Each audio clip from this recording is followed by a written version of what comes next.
Welcome back. This is episode 4 of the Flushing Faithful podcast. Um, how can I put this? What a bad deal by the Mets. On the surface, it looks okay, but then when you do a deep dive into it, it looks like a bad deal. First, you have Robinson Cano. Now, when there were rumors of 60 million coming back, that would have been great because it would have cut his salary down to 12 million a year. So let's say in year 3 or 4, he can't field anymore. Then he can be a DH in the AL, you can trade him. But instead, the 60 million is actually Jay Bruce plus Swarzak plus 20 million. So technically, Robinson Cano is still a $20 million player. So the Mets are taking a big leap of faith and hoping that he lasts the 5 years. Maybe what they're doing is banking on him getting the 3,000 hits or whatever other milestones there are during that time. He doesn't look like one of those players who would break down, but you never know. The human body is a funny thing. It can break down on you at any second. And speaking of the human body breaking down, it looks like the Mets got damaged goods in the reliever. He had 57 saves, so obviously the bone spur wasn't bothering him, but he has a bone spur in his elbow.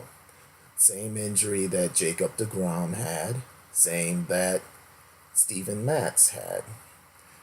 Jacob deGrom, he had the surgery, he was back, he was fine. But he did miss part of the year, came back the beginning of the next year.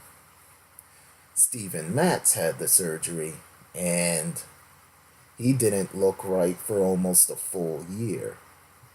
Usually the timetable on a bone spur removal is like 6 to 8 months. So, in essence, it's an okay deal. And I almost forgot that Batista was part of the trade too. If that guy can ever get some control, he would be an awesome closer. Kelenic looks like he's going to be a great hitter, but you never know. He dominated single A. He'll probably start the year at double A. Maybe he makes the quick move like Mike Trout, Ken Griffey, or whatever. Or maybe he gets stuck in the system. Or maybe he's one of those guys that needs a full 3 or 4 years before he's ready for the majors. He was a high school hitter, and usually you don't take a chance on them too quick anymore. In the old days, someone like that could make it through, like Ken Griffey Jr.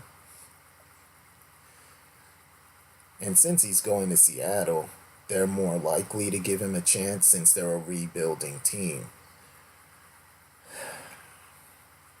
I don't know how to feel about the deal.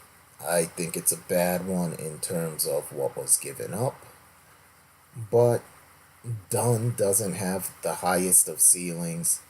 Kelenic, if he stayed with the Mets, was probably years away. Batista needs control, which sometimes guys never get control. So, for now, I'm going to say it's an okay deal. I guess we'll see what happens. The main part of the deal has an injury, and Robinson Cano, who knows what he has left, when he'll fall off the table. He came back, he was a 300 hitter after the suspension. So it shows his bat still has a little life, but you just don't know. With the way the game is changing, the way pitchers are changing to match the game, you just don't know. A hitter could be a 300 hitter one year and then a 220 hitter the next. Pitchers are learning to adjust to this new swing and miss baseball, or swing for the fences is more like it.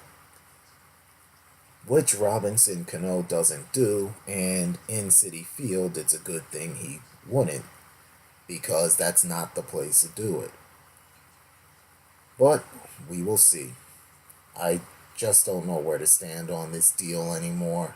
In terms of money, not good. Don't expect me to throw out those stupid, fake, made up stats that should be used only for video games. I am not one of those stat geeks. I prefer to watch a player and see their talent on the field. Baseball isn't played in books, it's played on the field.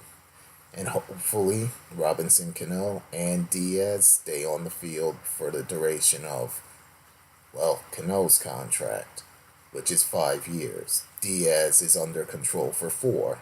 So, it's a long term deal. Hopefully, it works out.